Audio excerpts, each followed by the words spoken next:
నమస్తే మేడం, మీ పేరు? మేడం, తాజాగా చూసుకుంటే రెడ్ బుక్ పరిపాలన అనేది చాలా దారుణంగా ఉంది. కావాలనే కక్షపూరితంగా వ్యవహరిస్తున్నారు. నారా లోకేష్ ఒళ్ళు బలిసి కొట్టుకుంటున్నాడని చెప్పి అంబటి రాంబాబు నారా లోకేష్ మీద వ్యాఖ్యలు చేశారండి. దాని మీద మీ స్పందన ఏంటండి? నారా లోకేష్ గారు ఒళ్ళు బలిసి ఎందుకు కొట్టుకుంటున్నారు? ఎన్నాళ్ళు బట్టి ఒళ్ళు బలిసి కొట్టుకున్నటువంటి నారా లోకేష్ గారు ఇవాళ ఎందుకు కొట్టుకుంటారు? వీళ్ళు కొట్టుకున్నప్పుడు ఏం జరిగిందంట? వీళ్ళకి ఎప్పుడు ఒళ్ళు బలవలేదా? వీళ్ళు ఎప్పుడు రాజకీయ నాయకుల మీద నోటికి వచ్చినట్టు మాట్లాడలేదా? వీళ్ళు చేస్తేనేమో న్యాయం, యువతలు చేస్తేనేమో అన్యాయమనా? వీళ్ళకి ప్రభుత్వం మళ్ళీ వచ్చేటప్పటికి అసలు ఫస్ట్ ఈ అంబటి రాంబాబు అనేవాడు ఉంటాడో ఊడిపోతాడో చూసుకోమనండి. ఫస్ట్ ఈసారి ఏ కరోనానో ఇంకేదైనా కొత్తగా రోగాలు వచ్చినాయి అనుకో, వాటిలలో ఫస్ట్ పోయేది వీళ్ళే. నోరు అదుపులో పెట్టుకోవాలా? ఒళ్ళు బలిసి కొట్టుకుంటున్నారు, ఇల్లు బలిసి కొట్టుకుంటున్నారు అనే మాటలన్నీ ఎందుకు? నోటుకొచ్చినట్టు మాట్లాడొద్దు ఎప్పుడు. రెడ్ బుక్ అనేది ప్రత్యేకించి కూడా వైఎస్ఆర్సీపీ మాజీ మంత్రులు కోడాలని, పేరునాని, అంబటి రాంబాబు, రాకే రోజా వీళ్ళందరినీ కూడా టార్గెట్ చేస్తూ కేసులు పెట్టాలి, వాళ్ళని ఇబ్బంది పెట్టాలని చెప్పి చూస్తుందని చెప్పి అంబటి రాంబాబు మాట్లాడుతున్నారండి. అసలు రెడ్ బుక్ పరిపాలన ఎలా ఉందంటారు? నారా లోకేష్ గారు రెడ్ బుక్ పరిపాలన కరెక్ట్గా ఆయన ఆచరిస్తున్నారంటారా? ఆయన రెడ్ బుక్ పరిపాలన అనేది ఏంటో నాకు తెలియదు, కానీ వీళ్ళు ఫస్ట్ కేసులు మొదలు పెట్టింది ఎవరు? మాట్లాడిన లోపలేసి చేపం దోమింది ఎవరు? రోడ్ల మీద బీరు బాటిల్ రేట్లు, మందు బాటిల్ రేట్లు పెంచి పిచ్చి మందులన్నీ అమ్ముతున్నారని ప్రజలు తిరగబడితే వాళ్ళని భూస్థాపితం చేసింది ఎవరు? ఇవన్నీ ప్రజలు మర్చిపోయారా? వీళ్ళు లేకపోతే వీళ్ళు మర్చిపోయారా? ఇసుక ఫ్రీగా ఇస్తున్న ఇసుకని ఆపివేసేసి భవన నిర్మాణ కార్మికులు పొట్టగొట్టింది ఎవరు? ఇవన్నీ మర్చిపోయారా? 3 రాజధానులు అంటూ రైతుల గుండెల్లో రైళ్లు పరిగెత్తించింది ఎవరు? ఇవన్నీ మర్చిపోయారా? వీళ్ళకి ఏ బుక్ పెట్టుకోలేదా వాళ్ళు? పైగా వీళ్ళని నోటుకొచ్చినట్టు తిట్టి వీళ్ళ ఇళ్ళల్లో ఆడవాళ్ళని బయటికి లాగి వీళ్ళ ఇళ్ళల్లో ఆడవాళ్ళని అసభ్యకరంగా మాట్లాడి ఇది చేసింది ఎవరు? ఇవన్నీ మర్చిపోయారా? దీనికి అన్నిటికీ కలిపి రెడ్ బుక్ అనే ఒక పేరు పెట్టుకొని ఆ రెడ్ బుక్లో అవి ఇవి వస్తున్నాయని చెప్పేసి నోటుకొచ్చినట్టు వీళ్ళు మాట్లాడతారా? ఇది కరెక్ట్ కాదు. దీనికైతే ఎవరు హర్షించరు, ఒప్పుకోరు కూడా. ఇప్పుడు నెక్స్ట్ మెయిన్గా కోడళ్ళని అరెస్ట్ అవ్వబోతున్నారు. అందుకోసమనే ఆయన ముంబై వెళ్ళిపోయారు. ఆయన ఆరోగ్య సమస్యలు ఏవీ లేవని చెప్పి చెప్తున్నారు. కోడళ్ళనితో పాటు పెద్దిరెడ్డి మిథున్ రెడ్డి గారు కానీ, పెద్దిరెడ్డి రామచంద్రారెడ్డి కానీ, ఇంకా చాలామంది కాకాని గోవర్ధన్ రెడ్డి కానీ మాజీ మంత్రులు చాలామంది కూడా అరెస్ట్ అయ్యే అవకాశం ఉందని అంటారు. ఖచ్చితంగా వీళ్ళు అరెస్ట్ అవుతారంటారా? కొడాలి నాని గారు అయితే అయ్యే అవకాశాలు ఉన్నాయి. ప్రస్తుతానికి అతని హెల్త్ ఇష్యూ ఎంతవరకు వచ్చిందో తెలియదు. ఎందుకంటే ఆల్రెడీ వల్లభనేని వంశీ అయ్యారు, తర్వాత పోసాని కృష్ణమురళి గారు అయ్యారు. నెక్స్ట్ టార్గెట్ రోజా మీద ఉంది, తర్వాత విడుదల రజనీ మీద ఉంది, తర్వాత ఇప్పుడు ఈయనకి ఇటువంటి పరిస్థితి వచ్చింది కనుక, ఇటువంటి స్థితిగతుల్లో ఉన్నాడు కనుక ఇతనిని కూడా వేసే అవకాశాలు ఉన్నాయి. వీళ్ళు ఎటువంటి నోరు పేలాపన పేలారు, ఎంతటి బూతులు తిడతారా? వీళ్ళకి రాజకీయాలు నేర్పి, వీళ్ళకి రాజకీయాల్లో రాజకీయ భిక్ష పెట్టి, వీళ్ళకి రాజకీయాల్లో ఓనమాలు నేర్పి అన్నీ చేసినటువంటి నాయకుడిని పట్టుకొని, 45 ఏళ్ల రాజకీయ చరిత్ర ఉన్నటువంటి రాజకీయ నాయకుడిని పట్టుకొని వీళ్ళు ఇష్టం వచ్చినట్టు మాట్లాడితే ఇప్పుడు ఊరుకుంటారా? ఎవరు ఊరుకుంటారయ్యా? ఎవరు ఊరుకోరు. రెడ్ బుక్ పరిపాలన అనేది ఏంటంటే వీళ్ళు పెట్టుకున్నది. ఆయన ఏదో ఎర్ర బుక్ పట్టుకొని తిరగవచ్చు, తిరగట్లేదని నేను అనట్లేదు. నారా లోకేష్ గారు అది ఎంతవరకు నిజమో కూడా తెలీదు. నేనైతే అదైతే కళ్ళతో చూడలేదు. అతని నోటి గుండా కూడా నేను కూడా అటువంటి మాటలేమీ వినలేదు. కానీ ఇది మాత్రం కరెక్ట్ కాదు ఇలా మాట్లాడతామే. కానీ ప్రతి ఒక్కళ్ళు రెడ్ బుక్ ఉంది, అడ్డు బుక్ ఉంది అని ఫస్ట్ ఇప్పుడు మాట్లాడిన అంబటి రాంబాబుని ఏమని చెప్పండి? ఒళ్ళు బలిసి కొట్టుకుంటున్నాడు, అది బలిసి కొట్టుకుంటున్నాడు. ఇంతకుముందు వీళ్ళు ఏం బలిసి కొట్టుకున్నారంట? వీళ్ళు ఏం బలిసి కొట్టుకొని హత్యలు చేశారంట? వీళ్ళు ఏం బలిసి కొట్టుకుంటే కోడెల శివప్రసాద్ చచ్చిపోయాడంట ఆత్మహత్య చేసుకొని? వీళ్ళు ఏం బలిసి కొట్టుకుంటే రఘురామకృష్ణరాజుని 3rd డిగ్రీ పెట్టారంట? ఇవన్నీ మర్చిపోయారా ప్రజలు? ఇవన్నీ ఎవరికి గుర్తుకు రాలేదా? జగన్మోహన్ రెడ్డి గారు గుడ్ బుక్ అని పెడతాను, జగన్ 2.1 చూపిస్తాను, ఈసారి రాజకీయం వేరే విధంగా ఉంటుందని చెప్పి హెచ్చరిస్తున్నారు కదా, ఖచ్చితంగా జరిగే అవకాశం ఉందంటారా? ప్రజలు మొత్తం ఎక్కడోళ్ళు అక్కడ సర్దుకొని వెళ్ళిపోతారు. ఈసారి కనుక వైఎస్ఆర్సీపీ రాదు, ప్రస్తుతానికి అది భూస్థాపితం అయిపోయింది. అది కనుక మళ్ళీ పాలనలోకంటూ వస్తే పేద బిక్కి చిన్న చితక వలసలు వెళ్ళిపోతారు, బ్రతకరకరా. మొన్ననే వెళ్ళిపోదాం అనుకున్నారు, కానీ అదృష్టం బాగుండి ప్రభుత్వం మారి అంతా బాగుంది కనుక కొంచెం బ్రతుకుతున్నారు అక్కడ.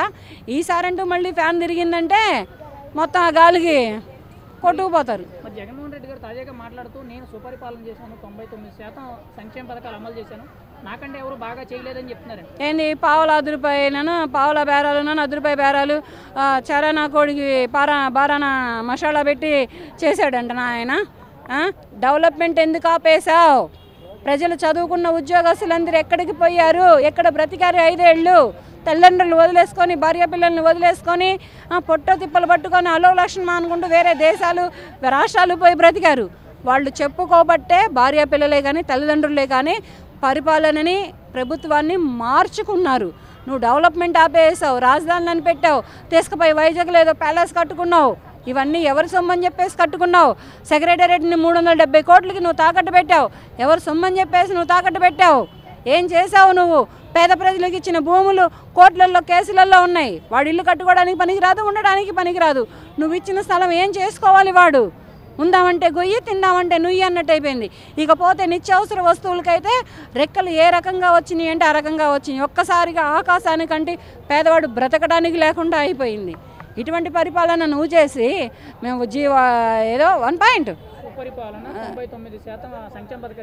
ఫస్ట్ సంక్షేమ పథకాలు పక్కన పెట్టి పక్కన పెట్టి కానీ ₹1,000 కోడి బేరాలు ఆడొద్దని చెప్పండి చాలు. ఆయన రాజకీయం అయితే చేశారయ్యా, చేయలేదని నేను అనట్లేదు. ప్రజలకి పెట్టారు. పేదవాడిని కొట్టి ప్రజలకు పెట్టలా, ప్రజల సొమ్మే ప్రజలకు పెట్టాడు. కరెంటు బిల్లులు పెంచేసాడు, నిత్యావసర వస్తువులు పెంచేసాడు, బస్సు రేట్లు పెంచేసాడు. ఏది కొందామన్నా ఇప్పుడు ₹1,00,000 జీతగాడైతే బ్రతుకుతాడు. ఓ 10-15 వేల రూపాయల జీతగాడు ఏం పెట్టుకొని బ్రతుకుతాడు? వాడు ₹1,00,000 జీతగాడైనా అదే అన్నం తినాలి, 15,000 రూపాయల జీతగాడైనా ఇదే అన్నం తినాలి. ఇంటి రెంట్లే కట్టుకుంటారా? ఈ వస్తువులే కొనుక్కుంటారా? ఒక పూట పస్తులే ఉండి పిల్లల్ని పోషించుకుంటారా? ఇప్పుడు సింగిల్ పేరెంట్ అవుతున్నారు ఎవరైనా కానీ, బతకట్లేదు, కలిసి బ్రతకట్లేదు ఎవరైనా కానీ. తండ్రి పిల్లల్ని పెంచుకుంటున్నాడు, భార్యను వదిలేసి, భార్య పిల్లల్ని పెంచుకుంటుంది, భర్త చనిపోతే. ఇటువంటి సింగిల్ పేరెంట్స్ ఒక చేతి మీద బ్రతికే వాళ్ళు వీళ్ళు ఎంతవరకు ఇతను పెట్టినటువంటి పెంచినటువంటి రేట్లు పెంచుకొని బ్రతుకుతారు? సార్ నమస్తే అండి. నమస్కారం అండి. సార్ అంబటి రాంబాబు గారు నారా లోకేష్ మీద కొన్ని వ్యాఖ్యలు అయితే చేశారు. ఒళ్ళు బలిసి కొట్టుకుంటున్నారు, రెడ్ బుక్ అంటున్నారు అని అంటున్నారు. తనకు మీరేమంటారు? 5 సంవత్సరాలు ఒళ్ళు బళ్ళు 2 బలిసికో కొట్టుకున్నారు కదా వీళ్ళు. ఇప్పుడు అంబటి రాంబాబు అంటే ఏంటి? ఎంతటి గొప్ప వ్యక్తినైనా ఉచ్చనీచాలు లేకుండా విమర్శించే వ్యక్తి అంబటి రాంబాబు. వాడు నీచ రాజకీయ నాయకుడు. ఎందుకంటే అధికారంలో ఉన్నప్పుడు లోకేష్ బాబుని కానీ, అలాగే చంద్రబాబు నాయుడు గారిని కానీ, అలాగే పవన్ కళ్యాణ్ గారిని, వీళ్ళందరినీ కొంచెం తక్కువ తిట్టినా పవన్ కళ్యాణ్ గారిని ఎక్కువ తిడుతుండేవాడు. ఎందుకంటే ఆయన ఎక్కువ సేవ చేస్తాడు కాబట్టి, ఎక్కువ డబ్బులు ఖర్చు పెడతాడు కాబట్టి. ఇలాంటి వ్యక్తులు రాజకీయాల్లో నిలబడకూడదు, రాకూడదు అని ఉచ్చనీచాలు లేకుండా తిట్టిన వ్యక్తి ఎవడన్నా దరిద్రుడు ఉన్నాడంటే వాడు అంబటి రాంబాబు. అలాంటి అంబటి రాంబాబు పవన్ కళ్యాణ్ లాంటి వ్యక్తిని తిట్టాడు. లోకేష్ బాబుని అండవన ఏముంది? 24 గంటలు వీళ్ళ మీద పడి ఆడడమే అతని పని, వేరే పనే లేదు అతనికి. అలాంటి వ్యక్తి అన్నాడు అంటే నిజంగా అది నీచ మనస్తత్వం అవుతుంది. రెడ్ బుక్ పరిపాలన మీకు ఏమనిపిస్తుంది అంటే ఇప్పుడు దాన్ని బాగా హైలైట్ చేస్తున్నారు ఈ పక్క నుంచి. వాళ్ళేమో రెడ్ బుక్ వల్లే మా మీద కక్ష సాధింపని అంటారు. అంటే వాళ్ళు ఏ తప్పు చేయలేదా, కావాలనే రెడ్ బుక్ అనేది వీళ్ళ మీద ప్రెజర్ తీసుకొస్తుందంటారా? ఏడ్చారు. వాళ్ళు చేసిన దుర్మార్గాలు అన్నీ ఏంటంటే పదవిని అడ్డు పెట్టుకుని దౌర్జన్యం చేసి, గూండాగిరి చేసి, కబ్జాలు చేసి, దోపిడీలు చేసినటువంటి వ్యక్తులు ఎవరన్నా ఉన్నారంటే వైఎస్ఆర్సీపీ నాయకులు. అసలు ఎంత అహంకారపూరితంగా పదవి బాధ్యతలు తీసుకున్నారు వాళ్ళు. ఒక్కడన్నా భూమి ఆకాశం మీద నిలబడ్డా? వాళ్ళ నాయకుడు ఎంత నీచంగా పవన్ కళ్యాణ్ తిట్టేవాడు. ఎందుకంటే పవన్ కళ్యాణ్ లాంటి వ్యక్తి రాజకీయాల్లోకి రాకూడదు, వస్తే వాళ్ళు పాతికిపోతారన్న భయం. ఎందుకు? సొంత డబ్బులు కోటాను కోట్లు ఖర్చు పెట్టేస్తున్నారు పేద ప్రజల కోసం. ఇలాంటి రాజకీయాలకు వస్తే రేపొద్దున్న మాకు రాజకీయ భవిష్యత్తు ఉండదని నీచాతి నిజంగా ఇంటికాడ చిన్న ఆడపిల్లని కూడా తిట్టించిన వెధవలు వీళ్ళు వేళ వచ్చి రెడ్ బుక్ అన్నారు. అరే రెడ్ బుక్ కాదురా, ఇంకో 2-3 రెడ్ బుక్లు పెట్టాలి మీకు. ఎందుకంటే మీరు అంత నీచాతి నిజంగా అన్యాయాలు చేశారు. మరి జగన్మోహన్ రెడ్డి గారు గుడ్ బుక్ అని పెడతాం, జగన్ అన్న 2.1 అంటే ఏంటో చూపెడతామని అన్నారు. ఏం జరుగుతుందంటే అసలు రాష్ట్రంలో మళ్ళీ పుంజుకునే శక్తి సామర్థ్యాలు ఎలా వస్తాయి? ఇప్పుడు ఫస్ట్ నీకు పరిపాలన తెలిసి ఉండాలి. పరిపాలన తెలిసి ఉండాలంటే నీకు సీనియారిటీ లేదు, ఏం లేదు. పరిపాలన తెలిసి ఉండాలంటే అన్ని వ్యవస్థల్ని సమానంగా అభివృద్ధి చేసుకోవాలి. అర్థమైందా? నువ్వేం చేసావు? ఒక్క సంక్షేమాన్ని ఇచ్చుకుంటా రాష్ట్రం మొత్తాన్ని సర్వనాశనం చేసావు. ఫ్యాక్టరీలు లేవు, ఐటీ కంపెనీలు లేవు, పిల్లలకు ఉద్యోగాలు లేవు, చెట్టై పుట్టై ఇతర రాష్ట్రాలు వెళ్ళిపోయారు. అలాంటి నువ్వు నీ జీవితంలో మళ్ళీ తెలుగు ప్రజలు నేను ఎందుకు నమ్ముతారు? నువ్వు కలలు గాను ఆ మాట మీద ఉన్నట్టున్నావు. నువ్వు ఎన్ని కలలు కన్నా జరిగే పని కాదు అది. రీసెంట్గా జగన్మోహన్ రెడ్డి గారు కూడా నేను అన్ని పథకాలు ఇచ్చాను, 99% సంక్షేమ పథకాలు అమలు చేసిన కూటమి ప్రభుత్వం పేదవాడి దగ్గర తినే పళ్ళని కూడా లాగేసుకుంది. చంద్రబాబు నాయుడు పవన్ కళ్యాణ్ ఇద్దరు కలిసి మోసం చేస్తున్నారని అంటారు. అసలు సంక్షేమ పథకాల మీద మీ అభిప్రాయం ఏంటి? ఇప్పుడు అభివృద్ధి జరుగుతుందా లేదా? బ్రహ్మాండమైన అభివృద్ధి జరుగుతుందండి. పంచాయతీలు బ్రహ్మాండమైన అభివృద్ధి చేస్తున్నాడు పవన్ కళ్యాణ్ గారు. అలాగే ఇప్పుడు ఎలా ఉందంటే పరిపాలన, ఒక పక్క నుంచి నారా లోకేష్ గారు, ఓ పక్క నుంచి పవన్ కళ్యాణ్ గారు, ఓ పక్క నుంచి చంద్రబాబు నాయుడు గారు, ముగ్గురు 3 దిక్కులు బట్టి అద్భుతమైన ప్రగతి సాధిస్తున్నారు ఆంధ్రప్రదేశ్లో. త్వరలో ఒక 2-3 ఇయర్స్లో ఆంధ్రప్రదేశ్ ఒక అద్భుతమైనటువంటి రాష్ట్రంగా మారబోతుంది. ఒకసారి చూసుకోండి కావాలంటే. జగన్మోహన్ రెడ్డికి ఏం తెలుసు? తెలుగు తక్కువ పరిపాలన, రాజ్యాంగమే తెలియదు ఆయనకి, పరిపాలన ఏం తెలుస్తుంది? అంటే సంక్షేమ పథకాలు ఇచ్చేసాను 99%, నేను నాకంటే కూడా ఎవరో చేయలేదని చెప్తాడు.